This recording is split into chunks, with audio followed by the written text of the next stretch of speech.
that many times I'm sure that we've all taken time just to stop and reflect many times when we hear what's happening in the news or read the newspapers. Where's all of this leading to? What's going on here?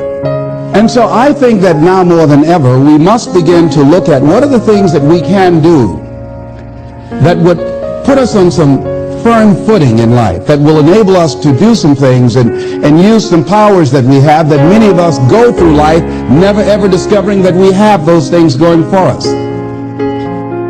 And part of that, I believe, is knowing what it is your life worth. What is it that gives your life a sense of meaning and purpose? Because once you find that, it puts you in your power place. See, if you know what your life work is, I encourage you to start working on it. If you can't do it all at one time, do just a little bit of it. And if you don't know what it is that you showed up to do, if you don't know why you're here, I encourage you to find out what your purpose is here. What is the meaning of your life? What will be different? Have you ever asked yourself that question? I've done that. I remember coming from a friend of mine's funeral, and I was reflecting on how much time I had left. And I went for a walk in a park thinking about this guy whose life was so promising. And I mean, he wasn't an old guy. He was quite young, in fact. And I thought about all of the things that he said he was going to do, and he never got a chance to do those things. And I started thinking about my own life and how much time I had left to do the things that I would like to do. And at that time, I wasn't sure what my life purpose was, what my life's work was. I wasn't sure about it at that time. And I thought about it quite a lot.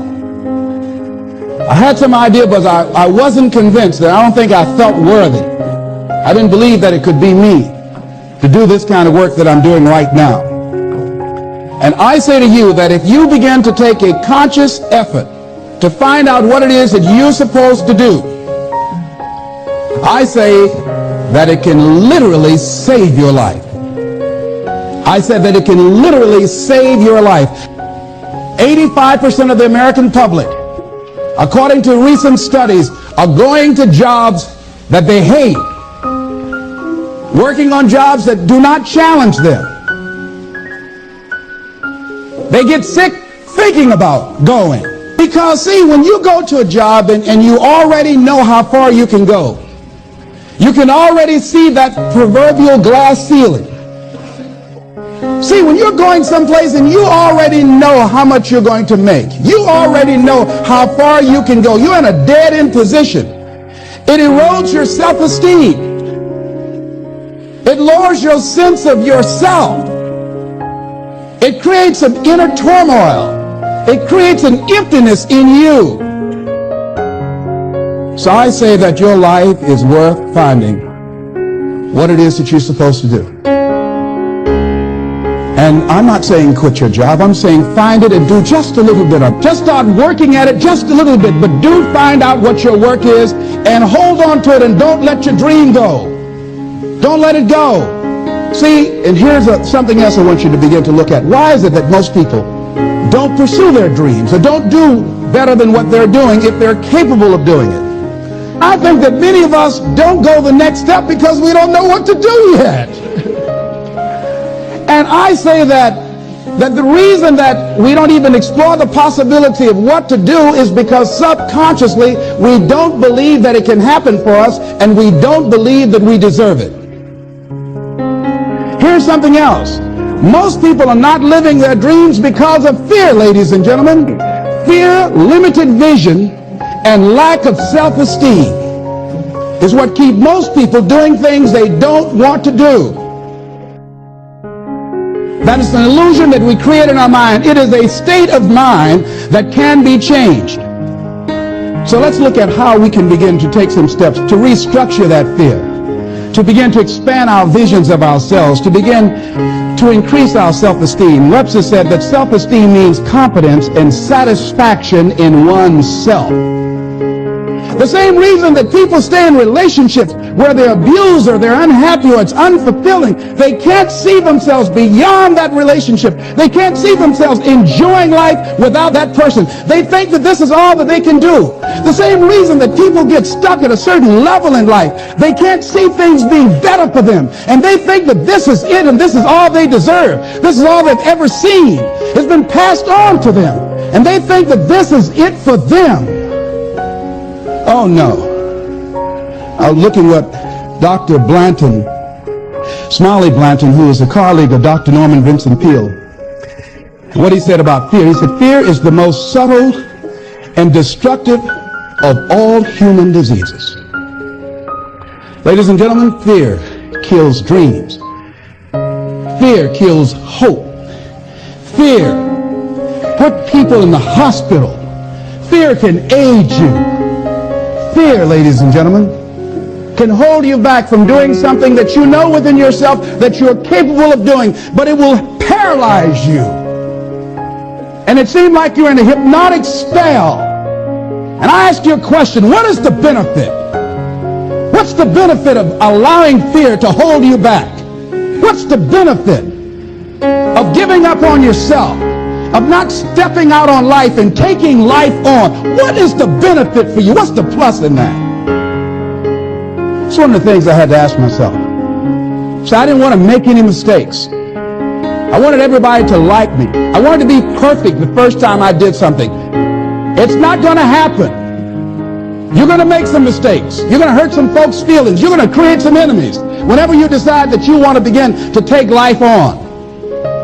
You've got to ask yourself, how long am I going to allow this to hold me back? I like what Zig Ziglar says. He said, fear is false evidence appearing real. So here's what I'm suggesting. How much time do you spend working on you? How much time do you spend every day working on your dream? In the last 90 days, how many books have you read?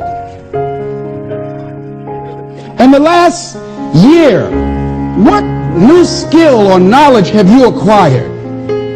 What kind of investment have you made in you? Look at your life right now. Whatever you've done up to this point in time, your life is working. Whatever you have produced, it came out of you as a result of the kind of person that you have become. It's a result of your choices. It's a result of your consciousness. Now you have to ask yourself, are you satisfied with what you have produced? Is this what you want? Would you like for things to be better than this? Do you believe that you deserve better than this? Or are you content? This is it. You don't have to do anything else. That you already resign yourself in life and say, well, I'm happy. I'm not starving like the people in Calcutta.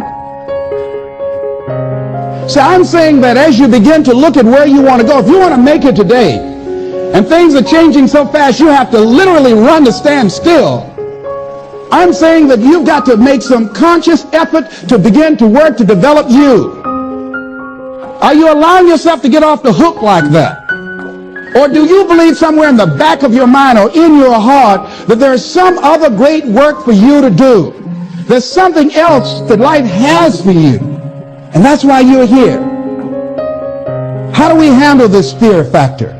How do we increase our self-esteem? You have to begin to fortify yourself. How do we do that? I believe that you have to begin to consciously monitor your inner conversation and start talking to yourself. Start building yourself up. Sometimes the only good things you will hear about you are the things that you say to you. So I'm saying learn to be your own booster. Start building yourself up. Start encouraging yourself. Start saying, I can do this. I can make this happen. When I started thinking about becoming a speaker, I said, yes, I can do this. I can make this happen. When I start trying to convince myself I can be a businessman after flopping and failing and losing thousands of dollars and feeling stupid and dumb and having people take advantage of me because of what I didn't know. I had to talk to myself because people were saying to me that I was dumb. And somewhere in the back of my mind, I was saying, you're right. Look at what I've done. I had to say, no, Les. Hey, come on, man. Get yourself together. You can handle this. You just haven't figured it out yet. It's all right. This is your training period. This is the tuition you have to pay for what you don't know.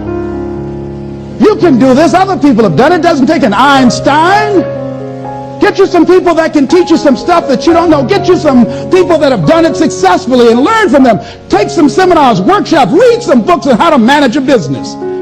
Change the way you see yourself and begin to tend to the personal details. Understand that nobody's going to take care of your business better than you.